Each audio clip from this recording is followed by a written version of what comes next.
I want to thank you for joining us today at Rio Salado College and the RISE program for being able to present these. The Edgar Cayce on Cooperation is dealing with the very first chapter in what are called the Search for God books. I'm going to borrow yours here. Thanks. This is the Search for God book number 1, and you have 2 different books of 12 chapters each. Actually, there's 13 chapters if you count the unnumbered one on meditation.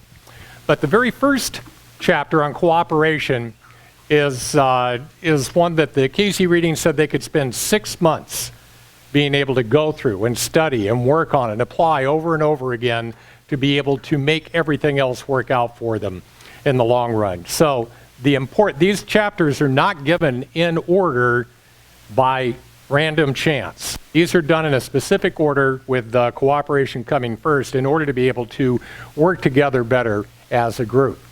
We always need to start these with a disclaimer. I know that you folks see these, but we put these onto YouTube videos, hello at home. And the interesting thing is, even though you can only get, I think we've had as many as 80 people showing up to our Edgar Cayce on presentations, but I can tell you that we just passed 200,000 views online in terms of being able to see these presentations. So if you can take away the objection of having to be at a particular place at a particular time and so on, if you take care of all those objections so you can just do it at home and hit click, and now you got the whole thing that you can put it on pause if you have to go to the bathroom or the kitchen or something, it seems to be an awful lot more popular.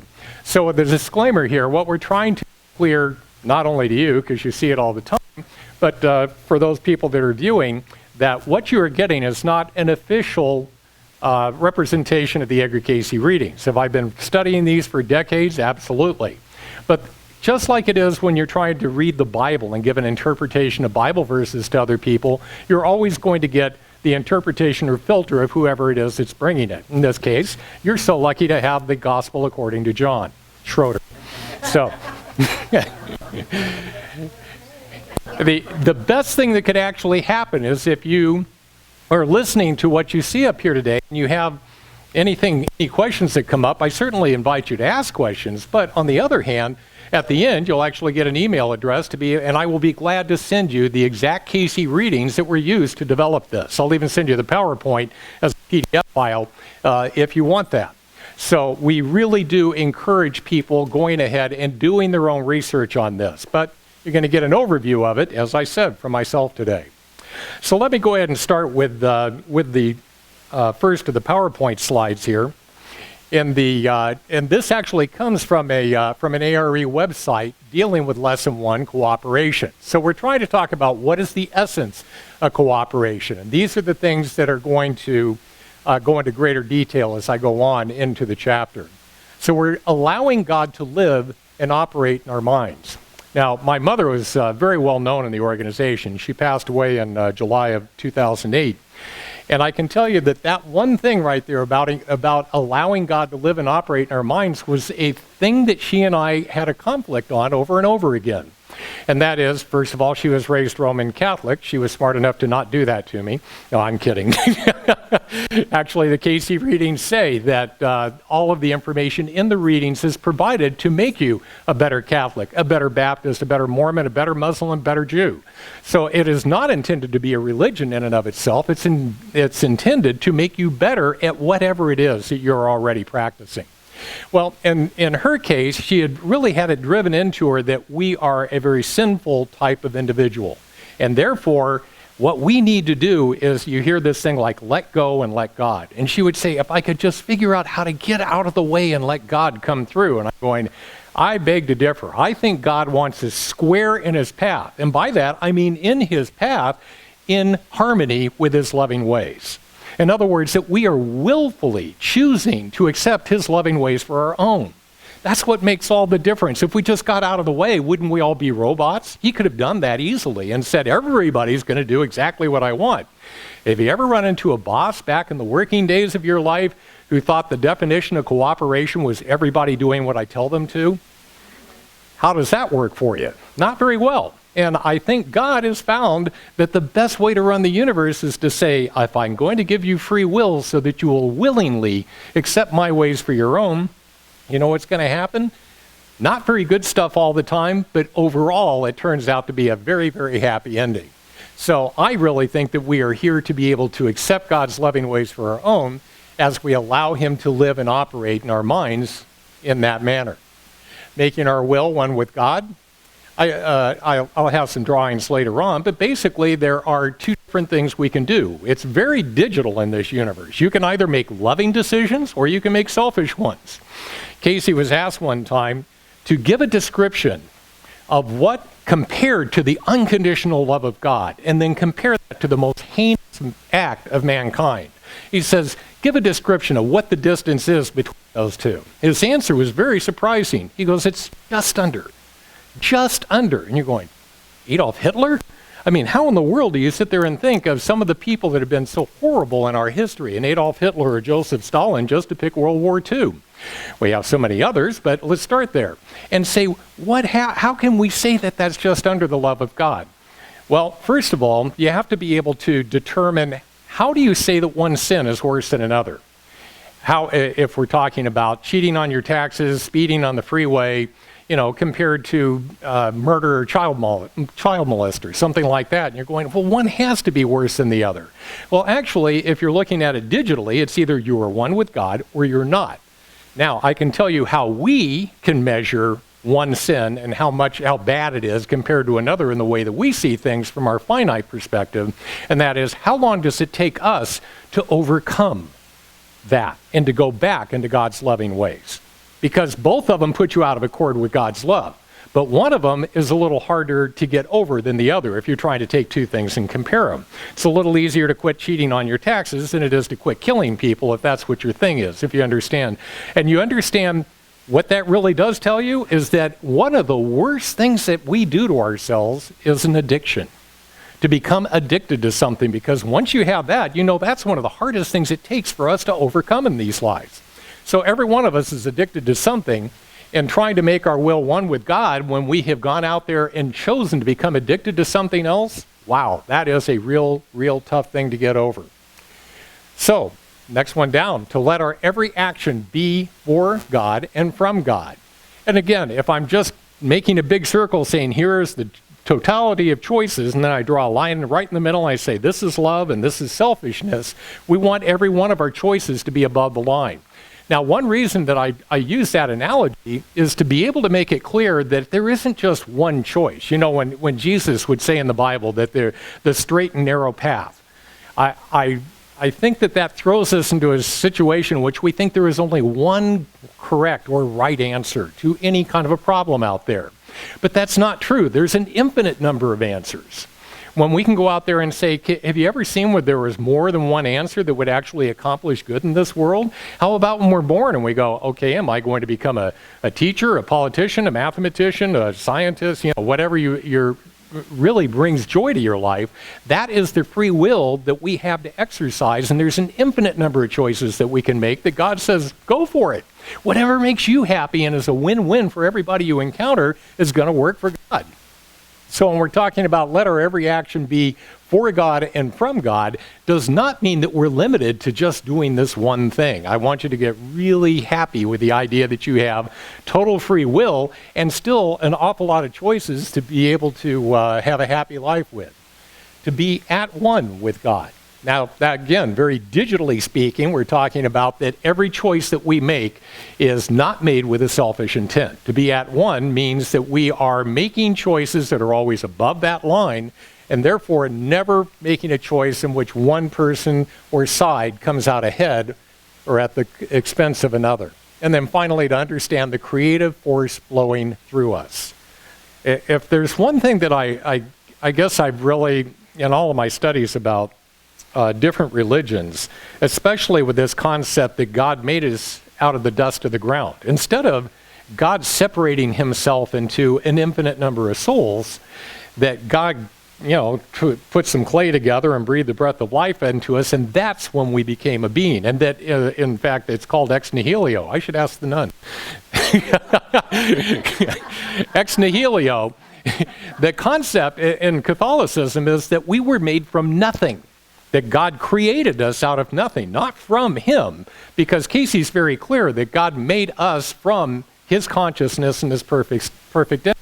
In Catholicism, it says that God had made us out of nothing, and that we, through accepting, the tenets and the sacraments of the Christian faith, that we achieve salvation and are able to go to heaven then.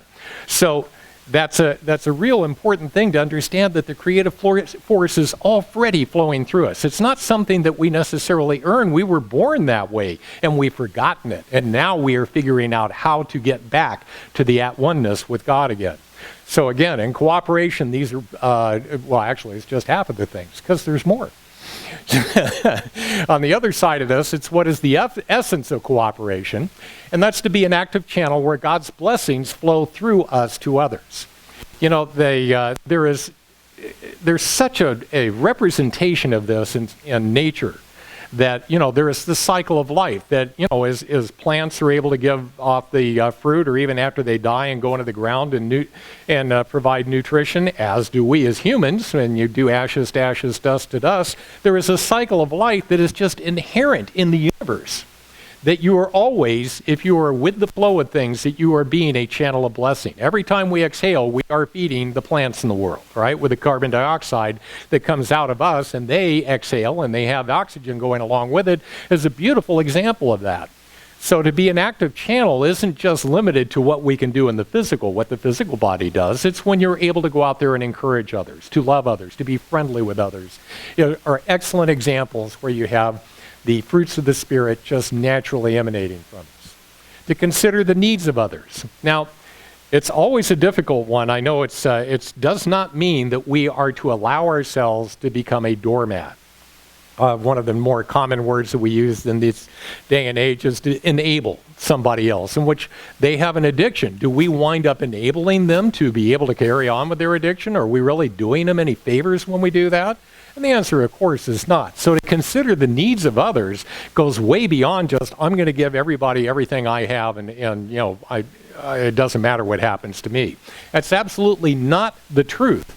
As a matter of fact, you remember Jesus, if you read all of the New Testament accounts of him, on occasion when the crowds just became overwhelming, he was out of there. He'd just go away because it was not in proper balance, for him to get overwhelmed by the crowds at that point. So in considering the needs of others, you also have to make sure that you are not becoming a doormat, enabling others, or actually allowing others to just step on you. Then next up is to help Jesus Christ restore harmony with God. Now, when it's talking about Jesus Christ restoring harmony, one of the things the Cayce readings make clear is that Jesus originally came down here as the original Adam to be able to set up the system by which we operate right now, created what they call the Adamic body, the human body at that point, to be able to reincarnate into. And as these weeks go on, we'll be able to cover, deeper into that subject as far as what other things, manifestations we might have had before the first Adam came down.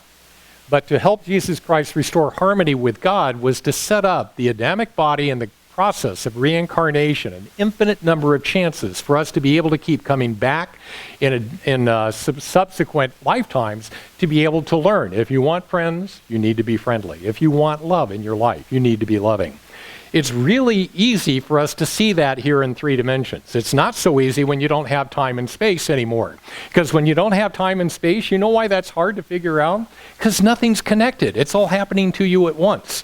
I know that's hard for us in a finite mind to realize, but let me give you an example. Let's say that you imagine for a minute that you no longer have a physical body. You don't have a mortgage to pay. You don't even have a family that you're supposed to go home and raise kids or anything like that.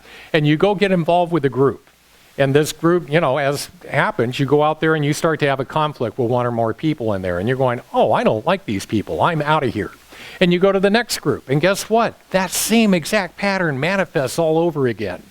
And so you're in this group, and you're going, you know what? You people are no better than the last group. And you go to the next group, and you find out the same pattern came up again. Have you ever talked to somebody that had a series of really bad experiences in their job, and they go, every boss I've had is terrible? It's not always the bosses that are bad, all right? We carry this stuff with us from one location to another. And guess what? If you go from one location to another, you have a whole lot fewer restrictions on you when you don't have a mortgage to pay, when you don't have a family that you have to go, bring the bacon home to and be able to pay the bills and raise everybody there, that you don't have all of those requirements that you do in 3 dimensions that cause us to work together as a village. This is, the whole thing is we work better, we survive better against nature when we cooperate together, and we figured that out even if we don't like each other. So we continue to be able to gather together in groups such as it is. If you do not have a human body to worry about, you can keep going from one place to the next forever and never figure out that you're the problem. When I say you're, I mean me too. Don't think I've overcome this. So we're talking, in this case, Jesus Christ to restore harmony with God. When we come down and limit ourselves within the 3 dimensions of the earth, we get to figure out, you know what, if I treat others well, they treat me well. And once I'm able to get that concept and get it down totally, then I'm able to go on and start handling things where I don't need this linear time and space, and we can release from this earth. Then you have the Bible quote that kind of sums it up down there. Behold how good and how pleasant it is for us to dwell together in unity.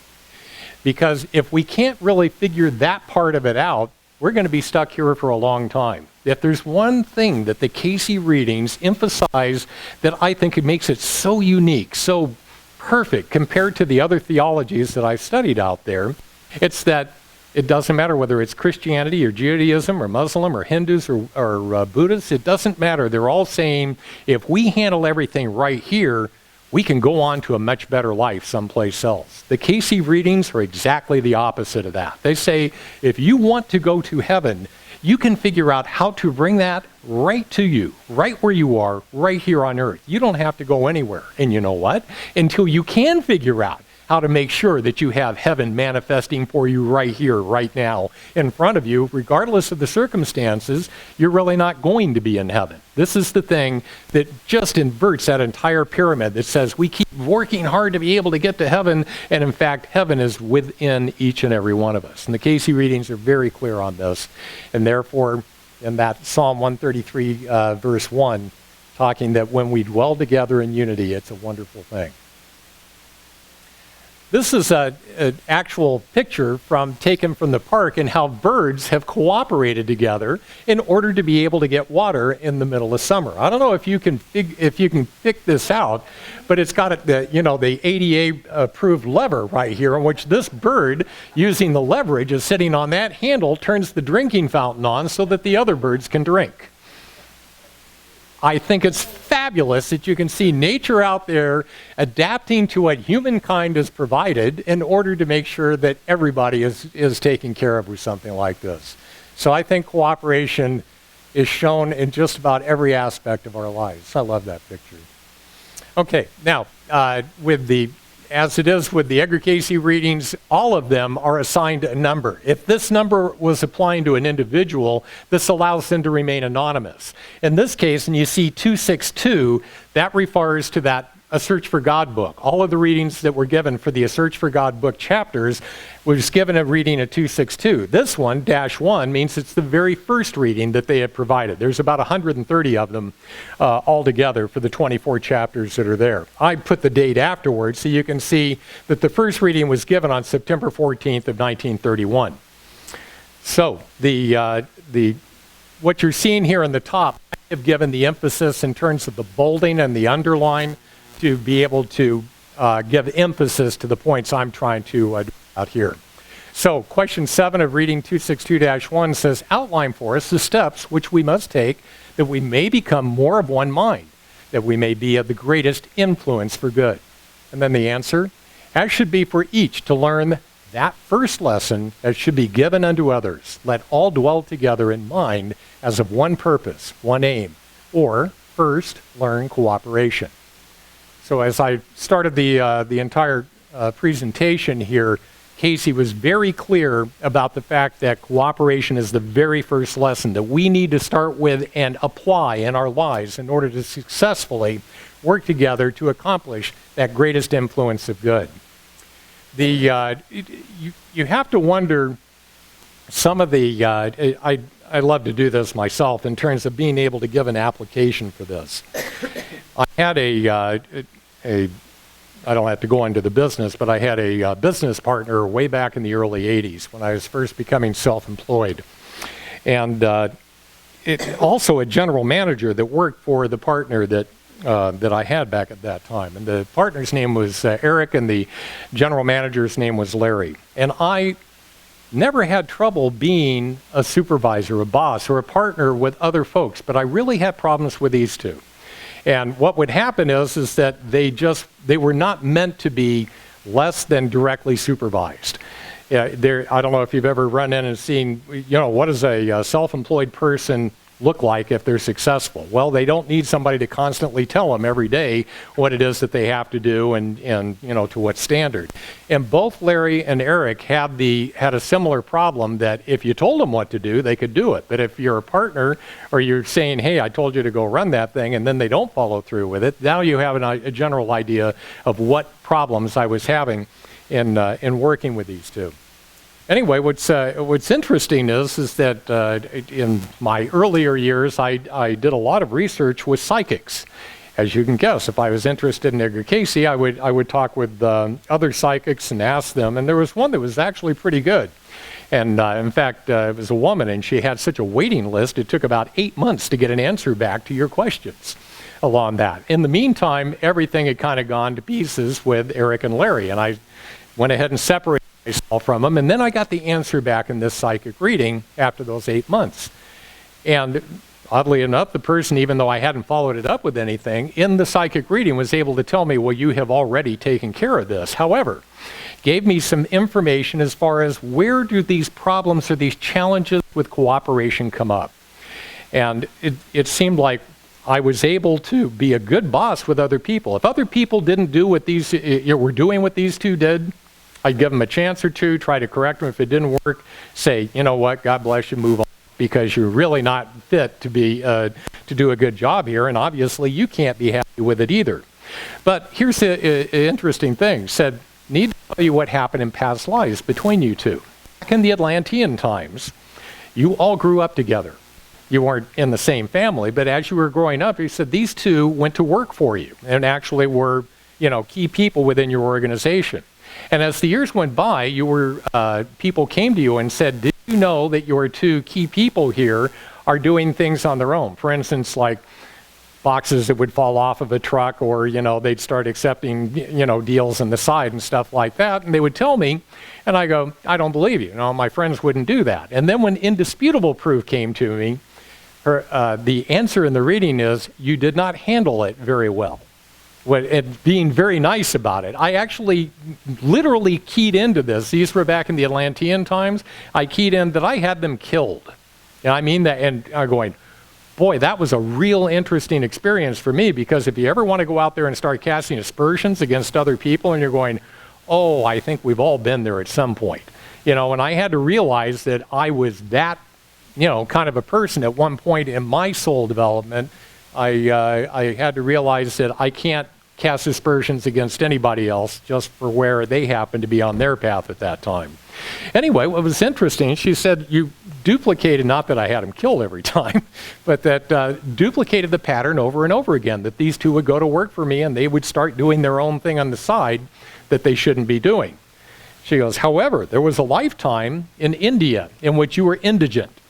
I was not in their family, but they were cousins in the same family, and they took me in and actually cared for me for the rest of my life. Otherwise, I was going to be in a world of hurt, in poverty, one of the untouchables, and probably would have starved to death if it hadn't been for them. And it said, there is why you treat these two different from everybody else. You can't look at them the same way. You have this terrible history with them, but at the same time, these were the two that took you in and saved your life when you were in really hurting at that point, and it's why you're so torn and so unable to be able to deal with that. So it was, and I'll tell you, it was very releasing for me at that point, because I was going, boy, I feel like, should I give them another chance or whatever? Because I had just cut ties with them. By the way, with both of those two, they went on to thrive after that. Larry went to work for, you've probably heard of the company Raytheon. big general contract or a government contract company, and just did great because he had this regular supervision and he was a fabulous employee. Eric, on the other hand, wanted to be in front of the camera. He wanted to be, up here talking, and he did. He became a news reporter, and ultimately in Fresno became one of those Good Morning Fresno kind of shows. And, there you have the supervision in which you just get to be the guy that's on camera, and he loved that, and he absolutely thrived in it. So it was a great fit for both of them. Had they stayed with me, they would have been trying to continue to be this self-employed thing that was not a good fit for them. So in that case, not only was it the right decision for me to separate ties with them, it was the right thing not just for me, but for them as well. I wish this could show up better. Can you guys see that there are different colors in here? This is yellow and purple and blue and kind of a teal or something along with the white. Yeah, you can just barely kind of make it out in there. Luckily, on the people that watch this on YouTube, we do a close-up of the slides, so they'll have a better idea. But I wanted to make sure that you can see it right there. If I were to describe this to you, because I grew up in a musical family. In fact, my brother retired from being a high school band director after decades, and he's awfully good at it. My father was very talented. I grew up knowing how to play instruments as well, although I let it go after school. The reason that I bring this up here is to show visually, and I always like to call it God on a chalkboard, because you get to visually see how does harmony work. Let's say that you take a note, and is everybody familiar with what you're seeing here? It's what they call an oscilloscope, as far as the kind of pattern that shows up here. So an oscilloscope would show the oscillations of the sine wave going by. So this one big line up here would just be like a bump, like that. So it's just one tone going across. Now, here's what happens. You wind up having notes that are in harmony with it when this main note crosses the midpoint right here. Notice that every one of these colors absolutely crosses that point at the same time. You know how you're going to know that you have a harmonious note in that case? Your ear will tell you. You will just hit the keys on a piano, and if they cross that at the same point right there, it's going to sound good to you. And if it sounds, it's not going to cross that point. It sounds like, the 5-year-old that's trying to annoy the heck out of you. Yeah, they're good at it. You let them sit down at a piano, they know just what to do. But this is really visually showing how harmony works within the universe, saying if things are in harmony, they can all be going to their own different beat that's out there. But when it's everybody get together in one particular point, we're all in harmony. We are all cooperating. We are all together when it counts. And that's when you wind up having those notes in music showing that that there is harmony. And when you have that, you've got everything. Next reading. This one is 262-3, and it was about a month later in October of 31. Question 14 up there, or 14 paragraph, and it's a question. Before we can have cooperation, do we not have to offer ourselves? Answer. In cooperation is, and by the way, whenever you see the capital like this, that capital is written down by Gladys Davis Turner, the stenographer for this. She said, she put that in capitals whenever it was an emphasized word from Cayce. So he would have said, in cooperation is the offering of self. You see how I have the emphasis? That would have been how he verbally said it. So in cooperation is the offering of self to be a channel of activity, of thought. When you see the 3 asterisks, it's picking up later on. I just cut a lot out, but the point can still be made. So in other words, it just goes ... saying we cut a little bit out for brevity on the slide here. For he that would have life must give life. They that would love must show themselves lovely. They that would have friends must be friendly. They that would have cooperation must cooperate by the giving of self to that as is to be accomplished. Whether in the bringing of light to others, bringing of strength, health, understanding, these are one in him. All right, so what we're talking about right here is how does cooperation look on a day-to-day basis when we're trying to bring everybody together? One of the best examples I've ever heard of this has to do with Cayce's own family himself. Now, you see that the date here is 1931. Cayce died in 1945, January 3rd. And what happened before then? Like in 1941, 10 years, after this was given, December 7th to be particular, everybody probably knows that date very well. December 7th, 1941 does live in infamy. All right, so if we're looking at that, we knew that we went into World War II. Cayce had two sons. His oldest son, Hugh Lynn, the younger of the two, Edgar Evans, were ripe of age to be able to go into the draft, to be able to serve. Now, both of them felt that they were conscientious objectors. And Hugh Lynn in particular went after this first. The oldest son said, I don't care if they send me to prison. I need to go in and tell them I'm a conscientious objector. Interesting answer from the Cayce readings. He said, you do realize that if you want to live in this country, that you have a requirement to participate in its protection. You're going, oh my gosh, does that mean he's got to get up there with a rifle and start shooting people and all that? Said, no, you truly are a conscientious objector. There is no karmic reason why you need to be involved in fighting on the front lines, and therefore you won't. Interestingly, and so the information for him was to say, you need to go ahead, allow them to draft you, and you will go right to the best place for you in the military to be able to serve. I believe he spent his entire time in the war organizing USO shows as a public affairs person. So he never had to pick up a gun and fire a shot in anger. Sure, you go through basic training and all that, but he never had to go in there and actually fight in a battle. Now, you would think that the same answer would have been true for his other son, Edgar Evans. Interestingly enough, Edgar Evans went out and got a master's degree in engineering. He's an electrical engineer. He didn't work for General Electric then. I don't remember the name of the company. They're not around anymore. But he said, I probably don't have to worry about this, because what did they call that? An essential job? Maybe some of you remember the term for it. But there was whatever your employment was essential to the war effort. And so that they wouldn't draft you if you had that kind of a position. Well, Edgar Evans worked for a company that had government contracts that were for the war effort. And so he goes, so I won't have to go in at all.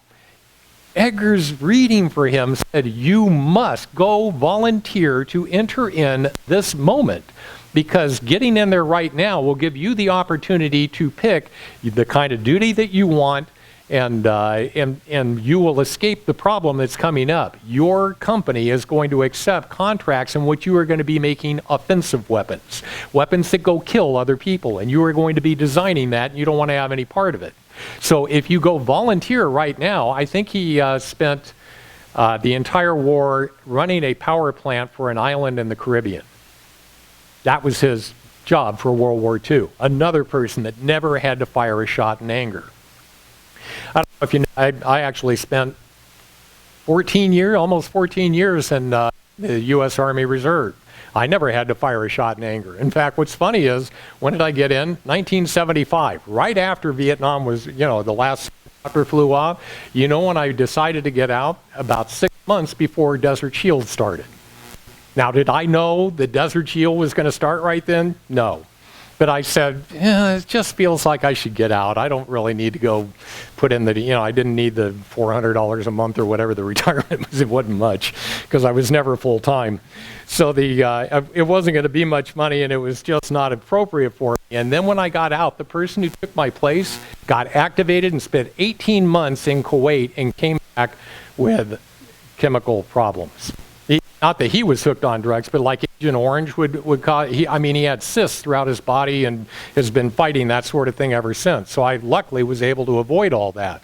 The point being, one of the statistics I did find out is that in the military, did you know that for every 9 positions that are created in the military, only 1 actually fights?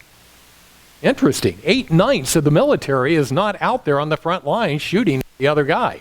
So the idea that you have to be a willing participant in protecting the country does not mean you have to be anything other than altruistic to your own ideals out there.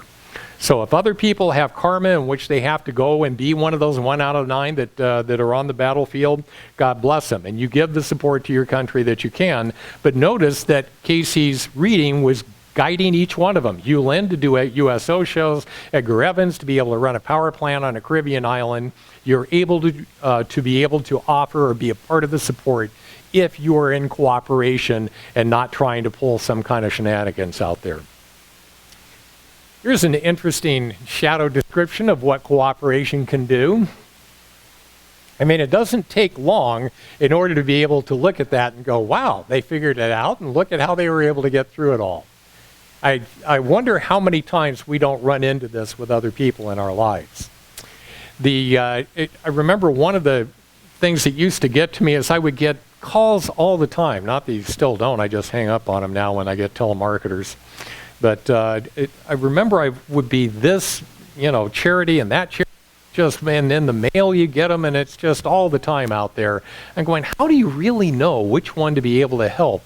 And then you start hearing the awful stories about, when they're calling you up and you hear, well, 90% of the stuff, goes to either salaries or the marketing company, that was doing the fundraising to begin with.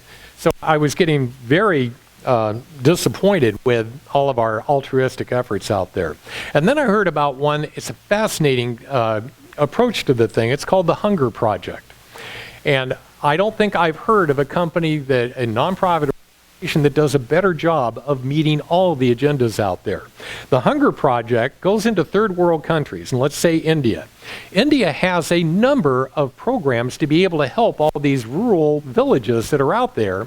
The problem is, and it's like you probably heard from the United States in the past, we'll go out there and we'll drop 100 tons of food on the dock to a ailing country, and then you find out and the stuff rotted there because they had no ability to be able to get it from that point to where it was needed in the back. Well, India has the same problem. The Hunger Project identified this, and they solve a number of different issues all at one time. They take a long-term approach. They go into one of these villages that needs help, and they actually test and identify the young women, not men. Remember, and that's a very misogynistic culture over there. They find the women who are the best and brightest minds. And they go through and educate the women to be able to not only be, savvy about all this stuff, but also understand how the government red tape works. Then, when they're old enough, they bring them over into, the governmental centers out there, knowing all of this information, get the help from the government to be able to go help their village. Now imagine if all of a sudden you've been in poverty your whole life in this village, and these young ladies come back with all this pure water and food and equipment to be able to grow crops and all this kind of stuff coming up. Not only does it help the prosperity of the village, it also brings or raises the esteem of females within that culture. So one village at a time, they're starting to become less, misogynistic about saying, well, only men can do this sort of thing. It causes all kinds of things to come into balance if you will try to make a win-win out of every approach, a cooperative approach to each and every one of these things. So Hunger Project, when I saw that, I'm going, if every one of these altruistic efforts happened out there with the idea of we're going to make everybody come out ahead on this thing and solve all the objections, I think we'd do so much better in our cooperative efforts. Next reading's back to 262-1, and this is just an answer to a question. Think not of thine own desire, but let that mind be in you as was in him, the capital Him being Jesus, as may be in all those seeking the way. So what does it mean to have the mind of Christ? Let this mind be in you that was in Christ Jesus, who thought it not robbery to be one with God. I don't know if you're familiar with that, Philippians 2, verse 5. But it was one that was mentioned by Cayce over and over again, that it is not, who is the other one? I can't, Williamson. What's her, Marianne Williamson. It's even quoted by Nelson Mandela, I believe, when he was being inaugurated. I wish I had the quote, and you know what? I do think I have the quote. I'll leave it alone because I come later to the slide of the quote of Marianne Williamson. But the whole point is to go out, if you go out there and say, Christ, who thought himself it wasn't ego, it was not robbery to think himself equal with God, because we are God. God went out there and said, I am going to divide my consciousness into all of these souls who will be companions and co-creators with me, who are going to have all of the abilities that I have. And if you make selfish choices, you start to cut yourself off from having the power and omniscience that goes along with that. So, it's up to you. How miserable do you want to be, is how the readings put it. So you get to decide for yourself how cut off you want to be from that whole thing. But when you wind up making better choices out there, it's just like Jesus did. He said, pick up your cross and follow me. I set the role model. I'm not dying for other people's sins. I always feel like this whole concept of saying that Christ died for our sins is like somebody is able to go to the bathroom for you. I remember my father used to say that to me. He says, I don't want to get up. Why don't you go to the bathroom for me? And I go, I'm 5. I'm having trouble trying to. But later on, I started to make sense and going, you can't do that. I mean, is it possible for God to figure out how to do that? Yes, but it works against the idea that we want somebody to freely and willingly accept his loving ways for our own. So the idea that you just say, okay, all of that stuff that you've done out there, it's all forgiven. Okay, well, I'm forgiven now, but I'm still the same guy that made all those choices. What's going to stop me from making those choices again unless you take my free will away? And if you want to take my free will away, why'd you give it to me in the first place? So it really does become like an oxymoron out there. When you come back to the quote, you say, it's not of your own desire. What you need to do is to be able to think it through so that it winds up being a win-win situation for everybody that's involved. Oh, this is a fascinating one. Some of you have seen it before, but what you're seeing right here are patterns according to salt that's put onto a metal plate. Have you guys anyone not seen this? Okay, good. I was going to say, otherwise, I probably shouldn't even play if you've all seen it. Okay, so what you're seeing here is this is a metal plate on top of a speaker that's attached to a oscilloscope, this thing over here. Now, what's going to happen is they're going to put salt. Oh, they're showing the oscilloscope first. So you're seeing that this is a 100-cycle tone, and they're putting salt on top of that cover over the speaker. Now, they're going to set this tone, and they're showing that it's at 345 hertz, right, or cycles. Look what happens to the salt crystals. Now watch what happens. They're putting more salt because it pushes off to the side. But when they put that on there at 1,033 cycles, it makes that. So you can start to look up here and find out that every time you put the salt crystals out there and you hit 18 and 20 hertz, you're going to get that same pattern each and every time.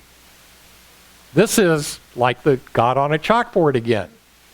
See every time you can sit there and say the laws of the universe actually work as surely as the law of gravity. That means the law of prosperity. That means the law of attraction is as sure as the law of gravity, as sure as the law of inertia. And you're watching this happen over and over again with that amount of consistency to it. Now, what this comes down to is a story. Actually, I have not been, because it's it was supposed to be in the work readings, and I haven't been able to find the reading itself to bring it up here. So if I ever do come up with it, I'll be happy I did. But I had heard this story directly from Hugh Lynn, the oldest son, and Herb Purrier in particular, as far as how this gets demonstrated. What happened is the ARE in their headquarters, where it is now in Virginia Beach, used to be a hospital that worked with Edgar Cayce in being able to take the lost causes that the doctor said go home and die. We can't do anything for you, and he would work with them. And they lost that because of the Great Depression. In fact, the main funding source for that whole thing was a stockbroker in New York. Well, you can imagine what happened when we had the stock crash. So they didn't part on good terms. And, next thing you know, Casey's being thrown out of his own hospital over there, and he's feeling very depressed. So in fact, what did they do to be able to turn that around? His own reading said, you better start making use of this guy or he's going to check out. We need him on the other side if you're not going to use him. And that was when he started the Search for God program, by the way. So if you're wondering how important that study group or Cayce group work is that Bob and Rose do with you all here, it was probably the single most important thing he did in all of the work that he did for in his psychic career. In any case, they came to a point where they started becoming prosperous again, and they said, we need to go find a property to move into because they've been running out of people's houses and all that. And they had a number of people on the board at that time, and what they did was they all went out and started searching the area in Virginia Beach for potential locations to be able to set it up. And they came back, I think there were 11 people on the board at that time. And they, with the 11 people, each one of them had 1 or 2 properties, and they just spent all day kicking them all around until they finally got down and said, it'll be this property or this one. They had 2 of them. The reason that they did this is because they know how the Cayce readings work. If they just said, okay, we found all these properties, which is the best one? They go, nah, you haven't done enough work yet. You go back and you work that out between you. And so they did. And they got it down to the 2 out of 11, which was really quite, I don't know if you've sat in a committee and tried to do that, but that's not easy to do. So the point is that they got it down to the 2 and asked in the reading and said, we are considering this, in fact, we've chosen this one property over the other. Which have we made the better decision? Fascinating answer on this, because Cayce came back and he said, all things considered, when you folks sat down, of the 2 properties that you were considering, you chose the lesser of the 2. However, because of the cooperation, because of the fellowship, because of the pure intention that you worked with each other to make that decision, the universe has rearranged itself so that you have chosen the better of the 2 properties. Can you do that? Can you pour salt crystals? What if each one of those salt crystals is representative of the vibratory pattern that each one of us is sending out? If we're willing to get in harmony with each other, can the universe rearrange itself and be able to go, say, from this pattern to this one, to this one, to this one? Are they all in harmony with God's loving ways? And the answer is yes. If we're not working in harmony with each other, you can't get any kind of a pattern to show up at all. It'll just be chaotic out there. And I wish I had showed you what it would look like when the salt is just chaotic, but it doesn't do anything. It just kind of sits there and vibrates around on the plate without really showing any kind of beauty, no kind of artwork to it. So again, one of those situations in which you have God on a chalkboard, if we will bring our combined vibratory patterns, our combined choices, our combined willingness to cooperate and love and have win-win situations, that's when you're going to wind up being able to make sure that you have a beautiful outcome.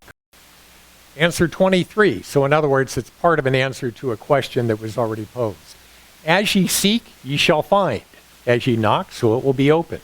As ye practice, not preach, as ye practice, so will thy activities be. Let thy yeas be yea, and thy nays be nay. Be not unstable in things thou doest, for thou hast asked that thou be guided by that may give a light to a dying world. Not an individual, a world. You may, some people find a presentation like this to help, because believe me, it took me about, 10 years of reading Edgar Cayce readings until I got comfortable with them. I'd look at it and go, what? What's that guy talking about now? And if you really do break it down, you're able to figure it out. One of the things that I think comes up, and it surprises me over and over again, is the idea that with each new birth, that could be another Christ entering into the earth. Because each one of us has a brand new opportunity to be able to make every single choice correctly as Jesus did.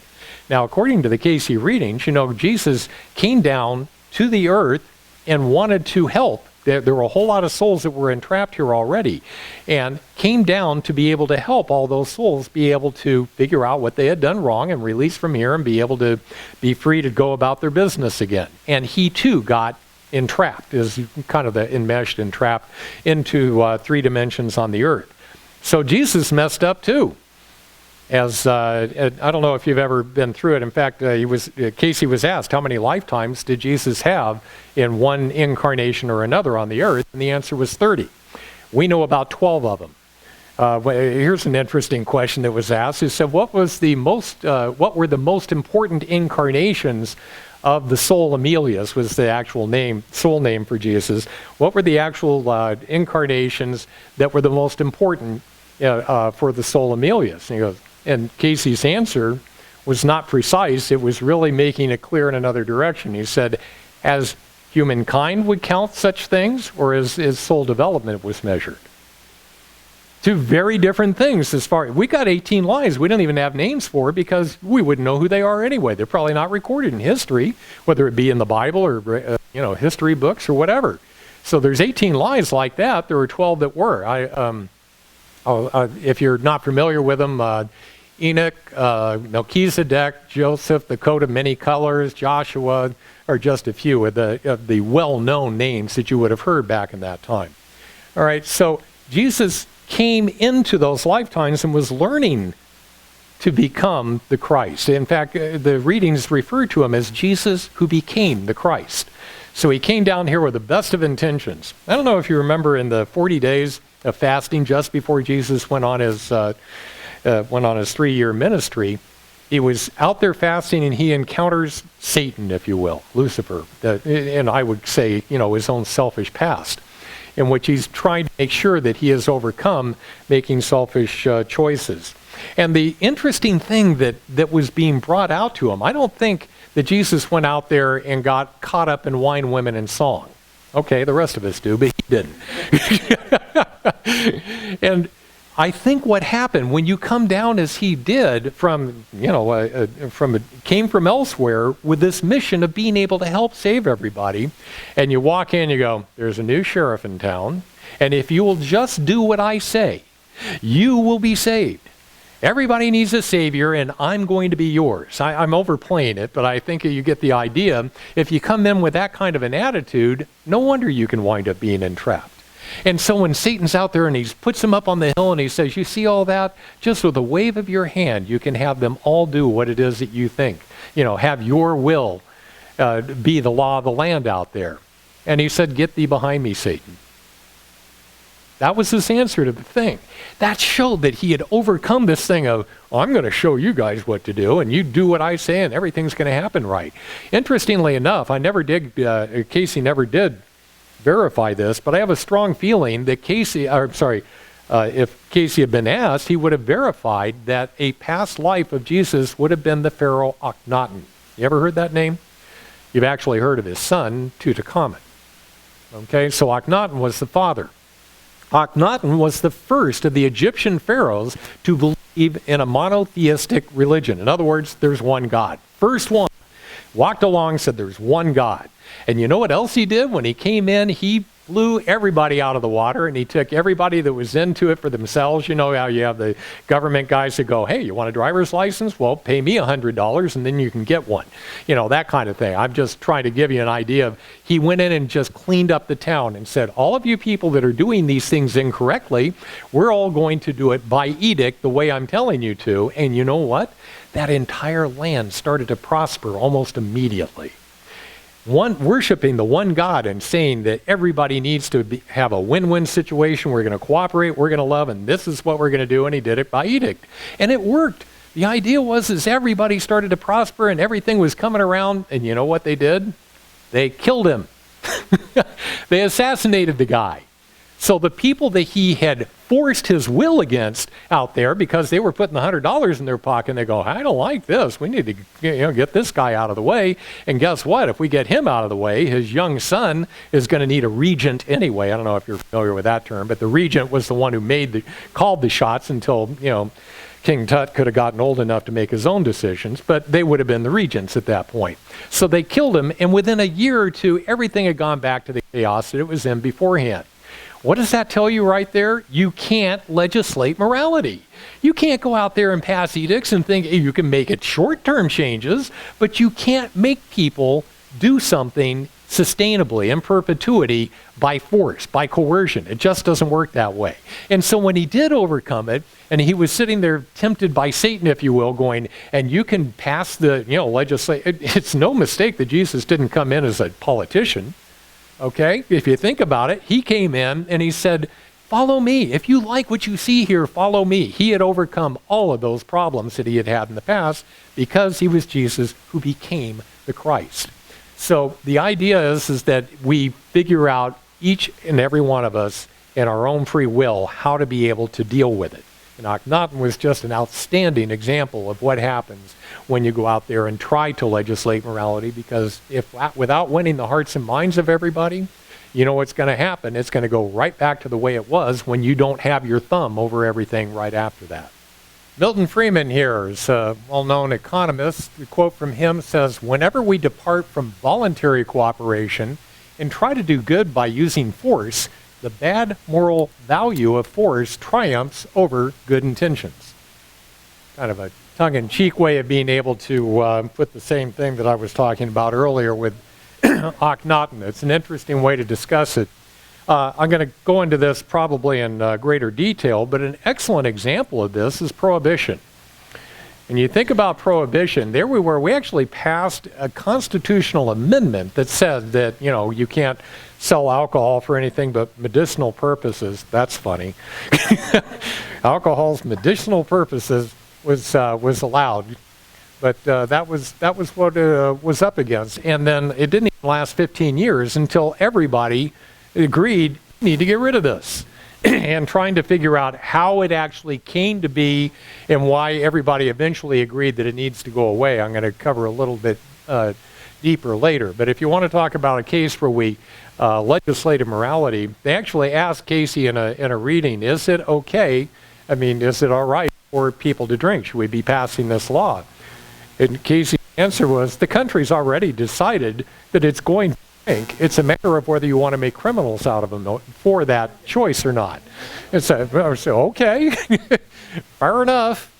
All right, continuing on with the 262 reading, this one, the question, and when you see 538 up there, that is actually one of the individuals in group one, in the group, asking this particular question. So if you had a little guide that showed you what all the numbers referred to, you would know who that individual was. I seem to see the following words, and this was like in a dream or a vision. By the way, when I had this bracketed portion in the is the, I actually put that in there to make it a little clearer. Cooperation is the foundation on which all should be built. In unity is strength. Okay, so that's what he was seeing in the dream or vision. And the answer is, this is as an axiom for all to find in their various expressions the unity of purpose, the oneness of heart, the oneness of mind, in that his will, not my will, nor my personality, but losing self in his will. One of the things I like to use to be able to discuss or describe how reincarnation works. Do we get this feeling that from one life to the next that we're the same personality over and over and over again? And the fact is, no. If you were to look at a picture, have you ever seen like a cutaway of what an iceberg looks like that's floating in the ocean? And so you only see 10% of the iceberg above the water. Well, imagine if you just kind of shifted that iceberg around and you had a different 10% out there. Would that landscape look like the other 10%? Or at any, a 10% rotation of that iceberg, would it look like any of the rest of it? And the answer is no. But all of that is the totality of the iceberg. So you can imagine that if you came in to a lifetime and you needed to learn patience, that you may have a totally different personality, different traits, different talents in that lifetime to be given the opportunities to be able to overcome whatever the lesson is that needs to be learned right then. So if it's patience, or you can actually come into a lifetime being incredibly intelligent, the next time you'd be on the autistic scale, just to be able to learn particular lessons that need to be given along the way. And so our personalities change from one lifetime to another. Not the soul itself, but what 10% of our iceberg is showing up at any given time. So Cayce is very clear about the personality that we have is often very different from one lifetime to another. I don't know how many of you have ever heard of the name Bainbridge. Bainbridge was the past life that Cayce had just before he came in as Edgar Cayce. And guess what? He wasn't a good dude. He was not good at all. As a matter of fact, he had psychic ability, but he was using his psychic ability to be able to win at cards. All right? So he was using it just for his own enhancement and all that, own enrichment, and it was not a good lifetime for him. And so you can wind up looking and acting and having all these things be a very different personality as we go along. So the idea is no matter what kind of a personality we are manifesting, the difference is that by losing ourselves in His will, no matter who we are or the way we come out of this, we say, I am here to be able to develop a win-win scenario for this. The solution is not that I come out ahead, but that we all come out ahead. And sometimes there has to be some tough love involved in that too. I actually served as the executive director for Unity of Phoenix, one of the largest Unity churches in the world. And I kept running into this over and over. Believe me, Cayce and Unity are very similar, very compatible with each other, but they have this thing about the law of attraction going, don't ever talk about negative things. Don't ever talk about negative things because then you're bringing them on you. And I said, I have a problem with that. And it was an interesting one to actually sit in a board meeting with other people. I'm going, if we are trying to resolve problems or actually prevent them, I said, we have to be able to discuss this. I said, I think what you're trying to say here is that we are not to do so out of fear. We're not to be afraid of what the outcome is. We just have to be wise as serpents, harmless as doves. Somebody very wise said that in the Bible. Wise as serpents, harmless as doves. We get to talk about these things that you are saying are negative, and I'm saying we're being wise as serpents by being able to make sure that we are accommodating or making choices and setting a strategy that will help us to avoid that. Not that we're going to bring it on us because we actually talked about it. So that, believe me, when you're talking about all the different ways that we try to get together in unity, that was definitely a tough one. I did not. I did not. It was another interesting one because I remember getting called on the carpet for in prosperity things, because I would go in there and if I saw something that needed to happen, as opposed to me making a general donation to the church, I'd make a specific donation and say, this person's computer just crashed. I'm the executive director and I can't, because the budget doesn't allow you to, I didn't have a budget to replace this person's computer. So instead of me writing a check and putting it into the basket on the weekend, I go out and I get the person a computer, and now they're really, they're up and operating better than ever at that point. And it wasn't that I went out there and said, hey, everybody, guess what I did? But I didn't try to make a secret of it. And I actually got taken behind the scenes, almost back behind the barn, and beat up a little bit. And they're going, you need to, first of all, it's like you're circumventing our budget. And I went, okay. And then the other one was that, you're not keeping this a secret. And I said, well, I'm not advertising it, but I would like to think that it's actually setting an example for what other people can do. Because we have a lot of needs. Believe me, that computer is the least of them at this point. We have a lot of needs. If people would make a specified donation to be able to overcome big deals, and I didn't win on that one either. So you can have a lot of people trying to work together in one direction with the greatest ideal of love in mind and think that there's two different ways of going about it, and indeed there are.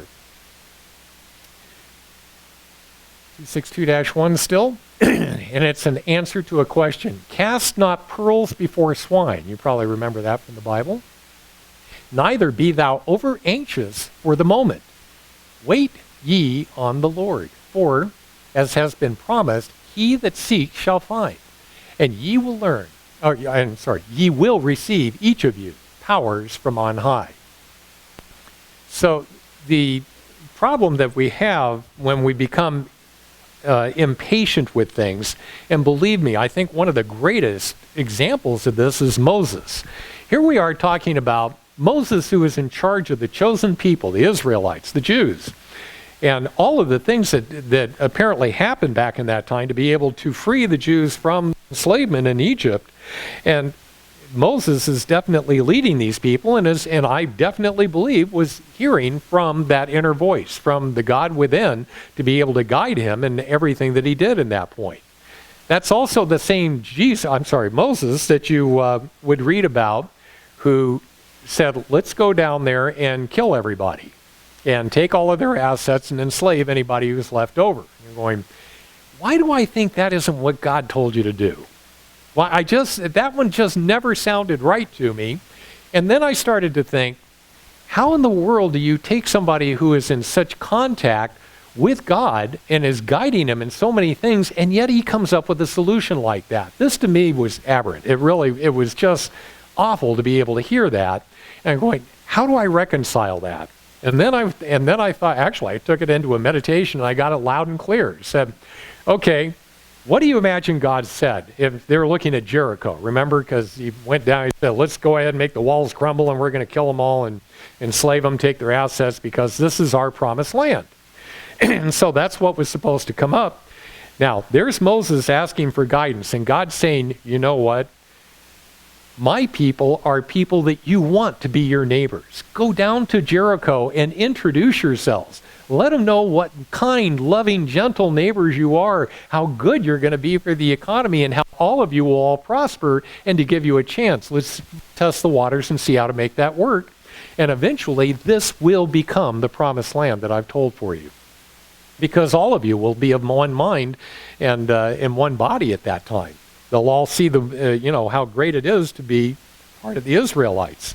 Okay, now you're Moses, and this is what God's telling you, and you go, wait, God, before you say that, I have a couple of things. First of all, we are the chosen people, not them. So anything you've got to say that isn't just going to give the land to us, I don't want to hear it, because that's the first filter thing. Let me tell you the second one. I'm an old man, and I want to see this happen before I die, so it's got to happen sooner rather than later. None of this long-term planning stuff that we're talking about here.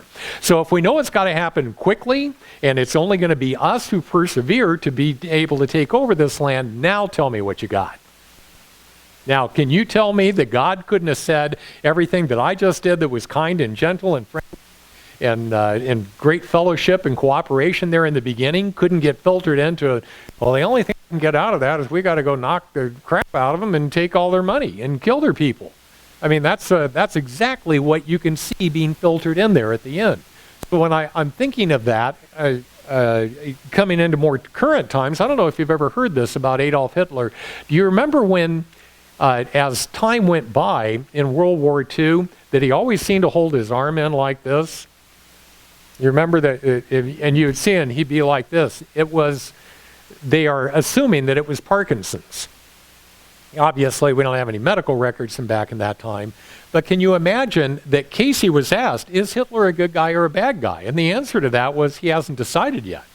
He's got the potential to be a good guy, but he hasn't made the decision. And he said one thing to watch out for is as long as he doesn't go into being imperialistic, taking over other countries, the jury's still out. But once he went there, he went, oh, well, nice try. Next life. So but the problem is you have to see Hitler from his point of view. He wasn't trying to exterminate the Jews. He tried really hard to export them. I don't know if you know it, but there weren't any countries that were any takers. The only countries out there that were taking any of the Jews were the very wealthy ones that could help them out with their economies. But the rank and file, no way. They weren't letting them in. And so that was the problem is when you have Hitler and his Parkinson's and he's going, I really want to see the pure Aryan race, the motherland taken over or happening within my lifetime. And you see this starting to happen to the guy where he starts to accelerate whatever plan that he has, saying, hey, can I just export him to other countries? Well, I got Parkinson's and they're not taking him, so I got to accelerate this plan. And maybe it is, just like I had heard, that it was all of his advisors who came up with that horrific idea of the Holocaust. And he's going, but at least it takes care of it within my lifetime, and I get to see this thing happen. Well, no, he didn't. But that's, as it said, man plans and God laughs. So you have to, when you're taking a look at this, it is so important. Neither be thou over anxious for the moment. We have to be able to be patient for the outcomes of what it is that we're looking for in this. So we have a Dwight Eisenhower quote on the left and then unknown over to the right. Only strength can cooperate. Weakness can only beg. And then to the right, if you want to be incrementally better, be competitive. If you want to be exponentially better, be cooperative. So those are two very different approaches to what it is we're talking about in cooperation. Obviously, if you're the general of the armies, as Dwight D. Eisenhower was, he has a different way to be able to think of it. I can imagine him having that definition saying, cooperation is everybody doing exactly what I tell them to do. Now you have cooperation. But again, I don't know who the quote is over there on the right, but the idea, if you want to get a little bit better, competition can definitely, keep being one up, one up, one up. Exponentially better if everybody is cooperative is definitely going to put you leaps and bounds ahead of everybody else. It's interesting. What would business be like today if everybody looked at competition as actually being cooperation? What I love is this concept that's come up in more recent years. Have you ever heard of best practices? In which, in the world of business, what they do is they try to take all of the best practices, the latest concepts within business or processes or things like that have been tried. The Hunger Project would be a good example. A best practice of an altruistic nonprofit organization that focuses on getting the young women to be able to be the saviors of the tribe. That sort of thing. That would be a best practices approach to something like that. And so I really think that our ideal economy out there would be, yes, we do have competitors, but the competitors are not trying to crush each other. They're trying to figure out the best practices one to another without saying, if I can only get them to go away, that sort of thing. So it's an interesting way of doing it. I've got a note down here. Tim Dexter, he's a fascinating study when it comes to the concept of what Cayce was talking about. He says, no one can ever take away from you anything that is truly yours, and neither can you take what is truly somebody else's away from them. In other words, once you own something, there's no way it is taken away from you. And he was kind of a self-made man in the revolutionary times in the United States, before they were the United States. And he married well into the aristocracy of the British. And so he was around, he had his own money and there was money with the wife and all that, but he was not well educated to be able to do the minuet, I guess, and the parties and all that. And so the other well-heeled gentlemen would come over and they would start to try to do an April Fool's thing on him, prank him and things like that. One of the first things that they did, because he wasn't very well traveled in the world, is they said, what you need to do is to go out there and buy bedpans and mittens for all the ships that are heading south to the equator. Now, he doesn't know much about the world, so the ships are heading down there, and he's thinking all those people in the Caribbean islands could really use some mittens and bed warmers. And he's going, really? So he goes ahead and he invests in a whole bunch of that. Do you know that those wound up selling out completely because the natives figured out that those were cooking utensils? And the mittens would actually hold on to the handles of the things while they're, and he sold the whole thing and made money off of it. And they're like, oh my gosh. So the next thing they told him to invest in were revolutionary. This is right in the middle of the Revolutionary War, and it's not looking so good for the United States.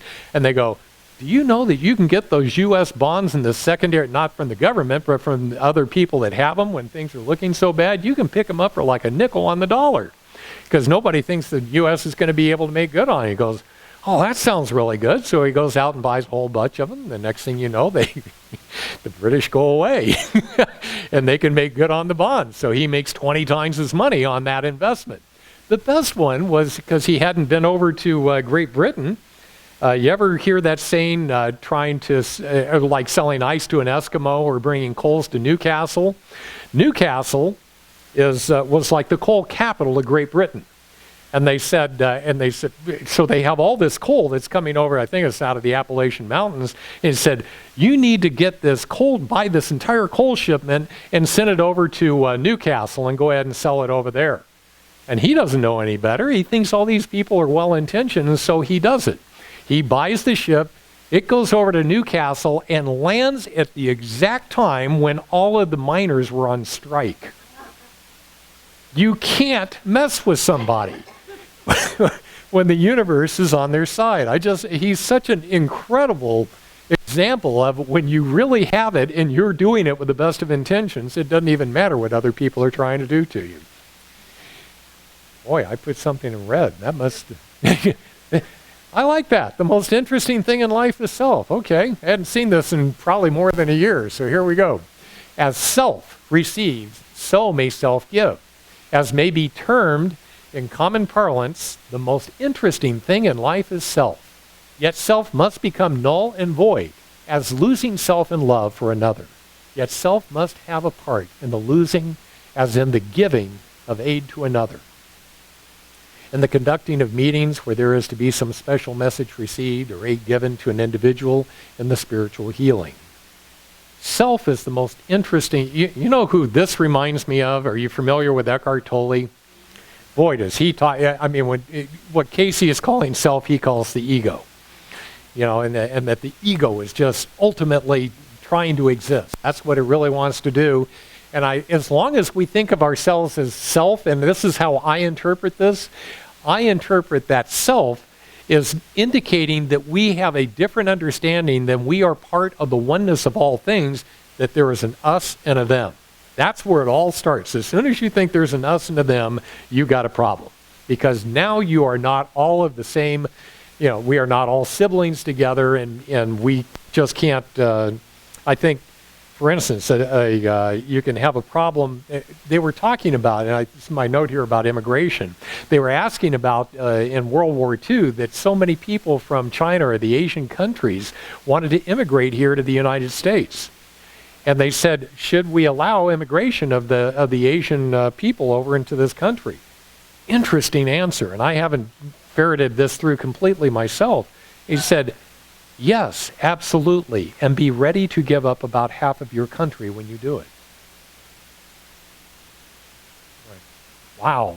You know, when we're talking about ownership, you know, is this our country? But I mean, you know, he was being very careful with the wording. He said, yes, allow them in and be ready for what the changes are when you go about that. But if you do it, like we were talking about with Tim Dexter, or the way Jesus talks about it, if you do it with the right intention and the open heart, it is not going to work against us. And so it would be a very different world than what we're used to. But that's what I've gotten out of what Cayce said. Yes, you should be open to doing this sort of thing, but do it without fear. Do it with the best of intentions and make the decision so everybody's in a win-win. And the next thing you know, it's all going to wind up working out. I remember I don't do it so much anymore at all anymore, but I spent years trying to do online bullet or message boards. I don't know if you've ever seen those, and maybe you've seen it on YouTube, in which people post one comment after another after a certain video. And I would go into a message board, particularly about religion. That's how I did my studying of all the different. I go into a Muslim board, a Buddhist board, a Jewish board, a Christian, a Catholic, or whatever.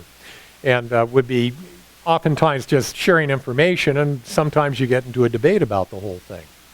And what I remember going back and forth about the immigration issue. And I didn't really have a side one way or another, saying, you know, because every time you come up with something, you go, are we doing enough background check to make sure that we don't get terrorists, you know, into the country? And I said, but, you know, then can we really be the leaders of the world without having compassion or thinking ourselves to be better than everyone else out there? So you see all these arguments going back and forth. Now, I remember I finally brought up, I have a solution to the immigration program. And they said, what's that? I said, my family actually did this when I was growing up. I remember when I was 5 years old. We lived in Southern California. My parents took me down to LAX, Los Angeles Airport, and we picked up at the airport a 19-year-old girl named Shanta Sachi, who was in the down and out over there in India. And my parents sponsored her into this country, brought her into our home, and we fed her, clothed her, kept her, you know, in housing until she was able to go ahead and get her own job. She eventually married, had a family. I love her children. We're still in touch. We're all very close. And I couldn't think of a better way to solve the immigration problem than to ask. I mean, why are we asking anybody in Washington to solve this? Why don't we just go ahead and say, I am willing. I've got my spare bedroom over here. Come on over and let's make a go of it. You know, and you figure out a system, and I don't know how they responded to a classified ad, is how that worked. But they had the program in which if you have somebody sponsoring you from this country in, you can do it. How many millions of people would be able to come into this country safely if you were able to do it in that way? I mean, it was a very interesting, you know, conversation that happens after that. It said, oh, sure, that system would work. And I said, it does. We did it. And it wasn't the only time. My parents did it with people from Costa Rica, from Scotland, and Mexico. So we had a number of families living with us through all that time. And that was before it was a hot topic. I mean, that was all before I was 13 years old when we did that. So it's an interesting approach of how we're able to overcome these things. Michael Jordan, everybody know the basketball champ? Talent wins games, but teamwork and intelligence wins championships. So believe me, I'm nothing at basketball, but I played 40 years of racquetball, and my body got too ancient to be able to do that. And so how many of you know the game of pickleball? Yeah, I mean, it's known much more on this side of town than it is over in the east. But I remember I went in to play pickleball, and I played 40 years, and I won a national championship in racquetball back in 2006. So you would think I could take those skills over to a pickleball court. Do you know I was playing people that looked just like the audience right here, and I had 75-year-old housewives that were kicking my butt. And it had everything to do with, in pickleball, it's the kind of skill of where you can put the ball and the strategy and how the other team works. And they find me, the fodder, the new guy over there, and they just work on me to the point where I'm going, I really don't know what I'm doing, and you are beating me, and I'm really embarrassed about this. By the way, that is where I had a lot of trouble trying to get my other racquetball friends to take up pickleball, because most of them can't stand getting beat by 75-year-old housewives. Believe me, it only lasts for a couple of weeks, but yeah, it's a humbling couple of weeks while it goes on. But old age and treachery wins out over youth and enthusiasm every time. But it does teach you how to play well with others. And I've always liked sports for that. If we didn't really care who came in first, I like the idea of how cooperative and what kind of an effort and a team effort and how that brings people together, if you can take that particular side of what Michael Jordan's talking about here. Then, in preparing self as a portion of a group, not independent, but not dependent upon any member of the group. Be dependent upon God. In the dependence, as is put in individuals, fall short. So in other words, have you ever seen, a good example of that is Steve Jobs. I don't know if you know, most people know about him more currently, but when they created Apple computers way back in the beginning, he never changed his mind on this. He always knew better than the rest of the world, as far as what to do with computers. That only goes so far when you're an individual, because he knew what to do with computers. Bill Gates knew what to do when it came to how to market that thing to the world. Even to this day, I don't know if you're familiar with these percentages. Did you know 95% of the world's personal computers are PC or Windows based? And it's 5% for Apple. And by the way, it was at the time before Bill Gates came in and started taking over, it was over a 50% market share for Apple back then. I don't know if you know why that happened. I'll diverge just a second so that you can understand what happened as far as Bill Gates' understanding of people and Steve Jobs' understanding of computers. Steve Jobs, if you want to do something with Apple, you got to get in bed with Apple. You have to sign contracts with them and be exclusive with them, and that's when they'll let you into the family so that you can see what they call the operating code to be able to make it seamlessly fit together with what their stuff does. And frankly, Apple's well known. When you get a software program and you fire it up, it works. In Apple, with PCs, sometimes they blow up. And the reason being is Bill Gates went out there and he took his operating system and he said, world, here's my operating system.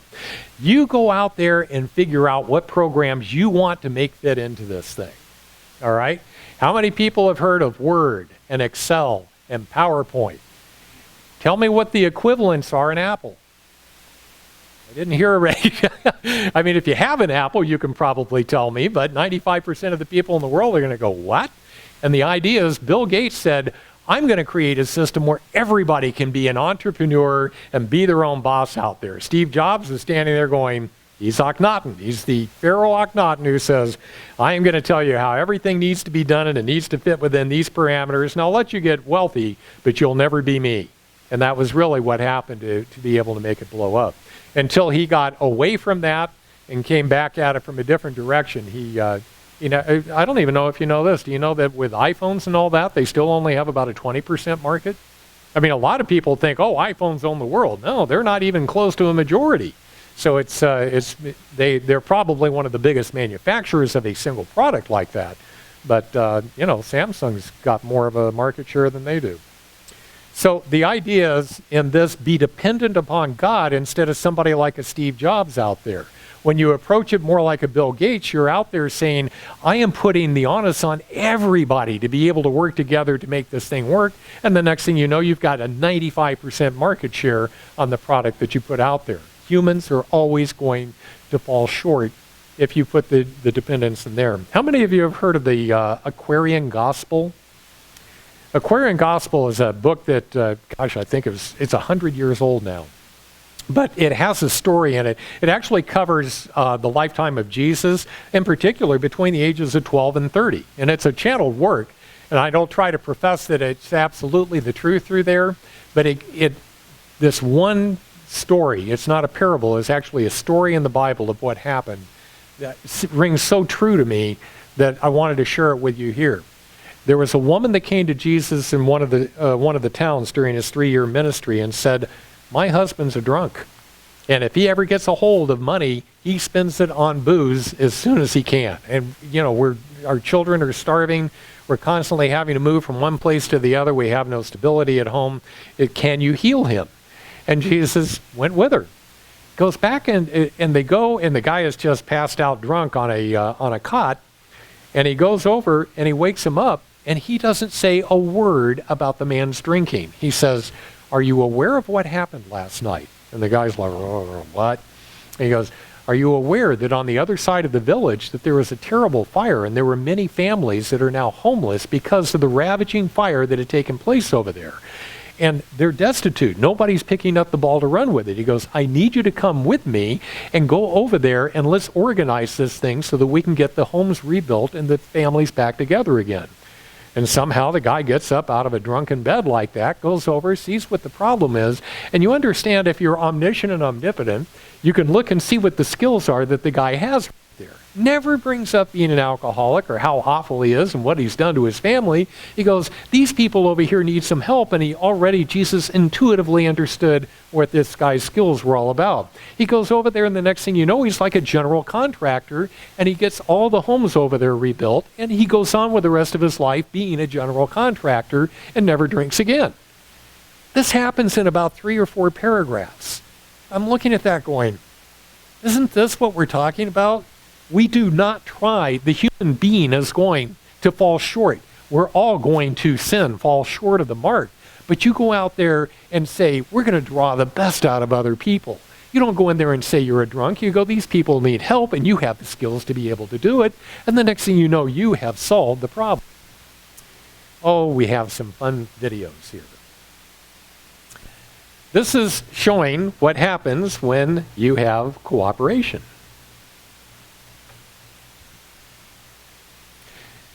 There's a nice soundtrack that goes along with it, but we don't have sound in here. So obviously you have a killer whale who just loves penguins and has them all sighted right there.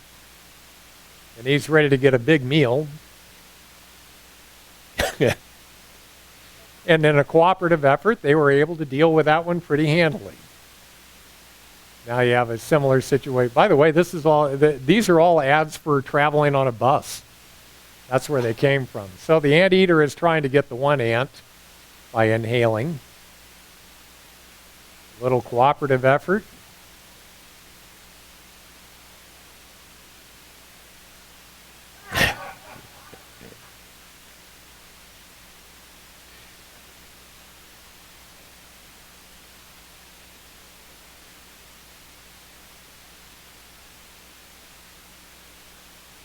picks out the little guy.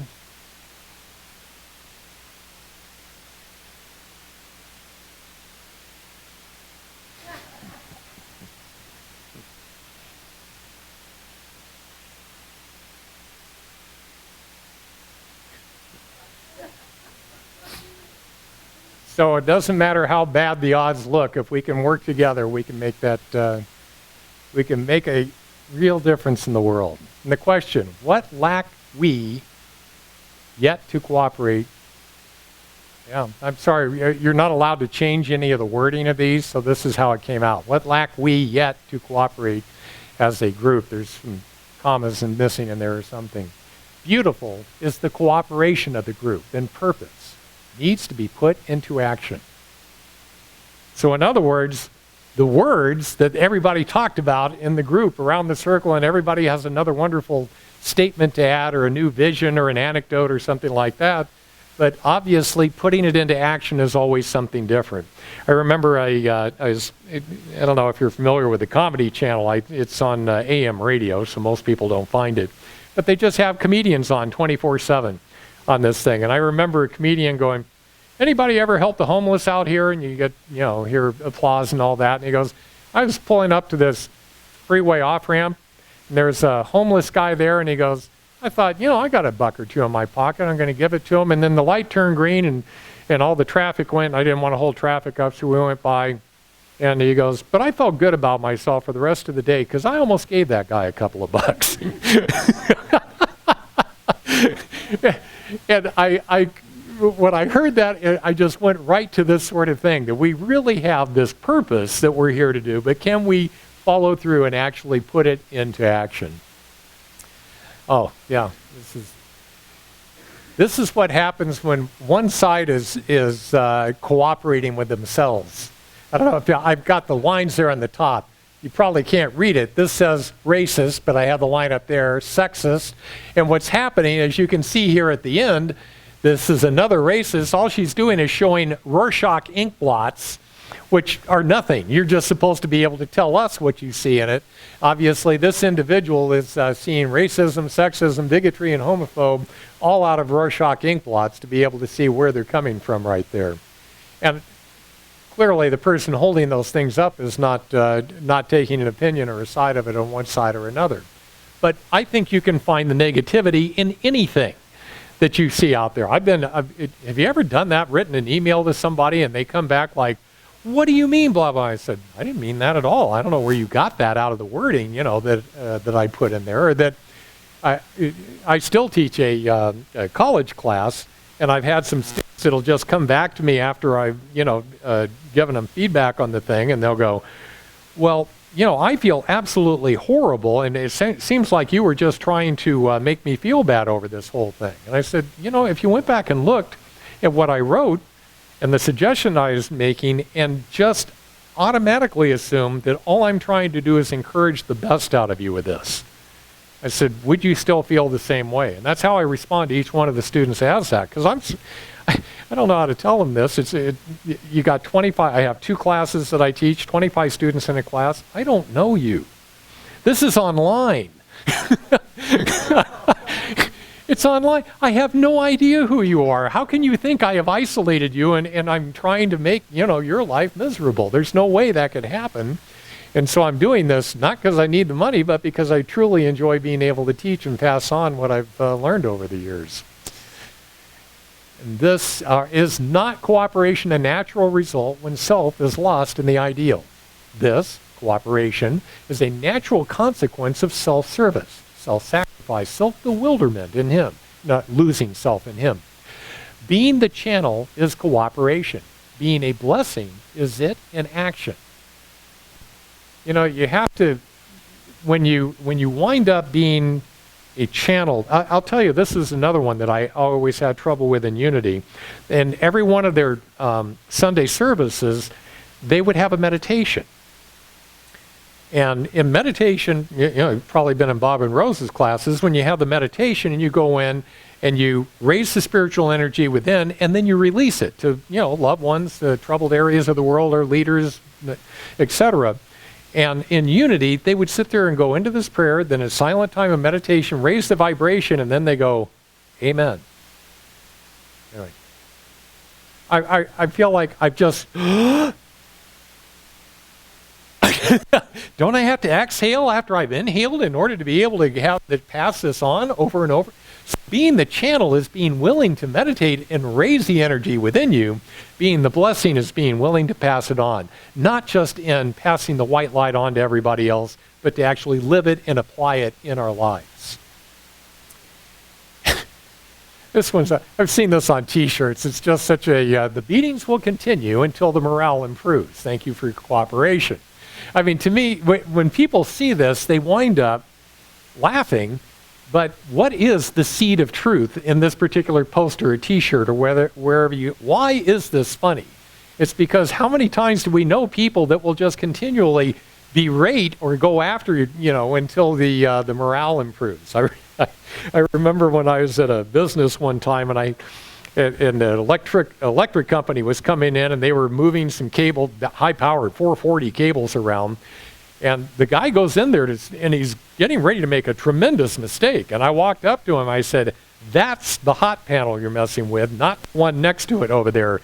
And he said, get out of here, kid. I wasn't even 30 years old at the time, so I was a kid.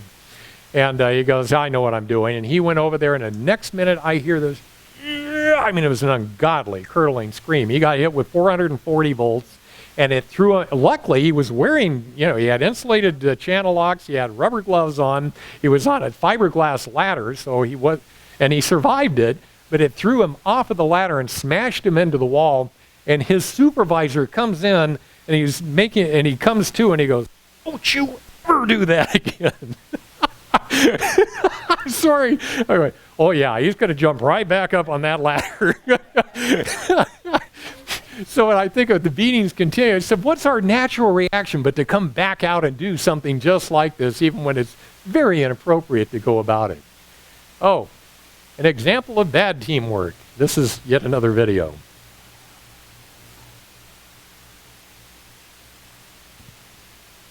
Sorry, the sound doesn't work because it has a cute soundtrack that goes along with it. So you have all these birds of a feather who are identical, and you have this kind of goofy bird over here who wants to join them. They're going, uh-huh. So they're all making fun of him. Undaunted, he doesn't recognize that that's how they feel about him, and he goes, I'd like to be friendly with you. So they move away. And they're talking bad, and he Forrest Gump's his way over there. He's pretty heavy. So if you thought they were upset with him before, how well do you think they're thinking about him now? They're saying, get the heck out of Dodge. And so he's just walking along thinking that's what they're doing. Uh-oh.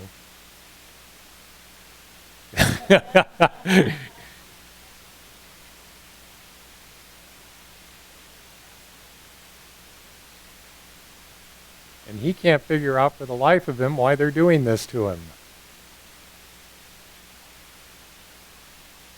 And he's close enough to the ground that when they're starting to figure out what's going to happen.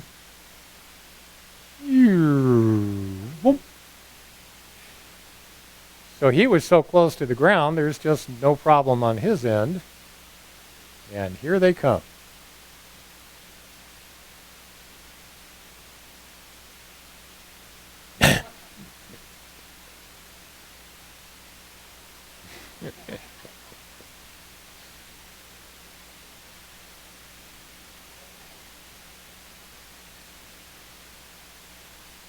Oh well.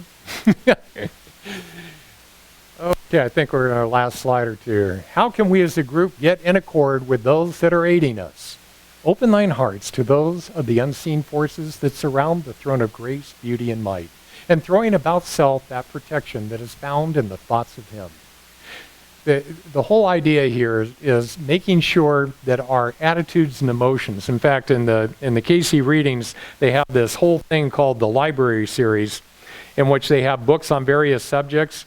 Attitudes and Emotions takes up 2 volumes. There is so much that is written in there about that. But it's one of those things that there wasn't any way that Hugh Lynn Cayce and Edgar Evans Cayce were ever going to have to fire a shot in anger. They were absolutely protected in World War II. And then there are other people that I think couldn't have avoided having to fire a shot in anger or protect themselves or be in the middle of the battle no matter what. You can't escape what it is that we have coming to us to help us on the next steps, not as punishment, but helping us to understand where we are and how to be more loving. The good news is people are buying fewer cigarettes. The bad news is people are buying fewer cigarettes.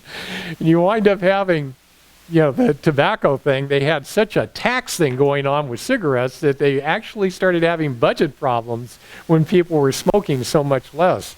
You know now that they've allowed smoking unrestricted over the number 1 country for smokers now? Russia. And the only reason China's not bigger than Russia on it is because they don't like women to smoke over in China.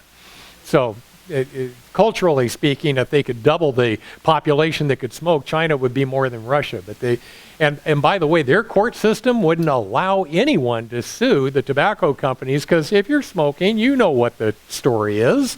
There's no way we're going to let you blame the tobacco companies because you were smoking. That just doesn't work in other legal systems. Ours, it does. Now, the interesting thing in terms of prohibition, you have to say, between those two, with prohibition, we tried to legislate morality and say there's a law against you having alcohol out here. That didn't work. And guess what? We still have alcohol to this day, even though we get lesser and lesser smoking out there. But here's the interest. How did we get lesser and lesser smoking? We didn't pass laws against smoking. We just made it socially unacceptable. We made it inconvenient. We made it so that there was enough advertising that said, smoking kills you, smoking is bad for you. We're going to make it so that, especially we understand out here in Phoenix, it's kind of hard to get into bad weather time if you can go outside and be in the shade or whatever. Can you imagine it being 0 degrees out and you have to go downstairs outside of the building to have a cigarette? It'd talk me out of smoking if I was addicted to it. You just make it inconvenient, and the next thing you know, culturally, we don't have as many people smoking nearly as we did before.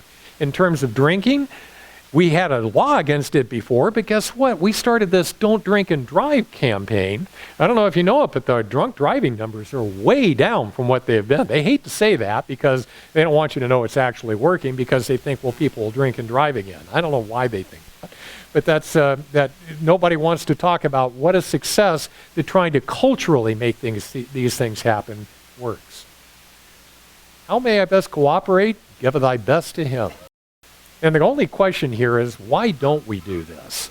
It really, I don't need to go into it because we're just up to the time now, but it's all the things that I've set up to this.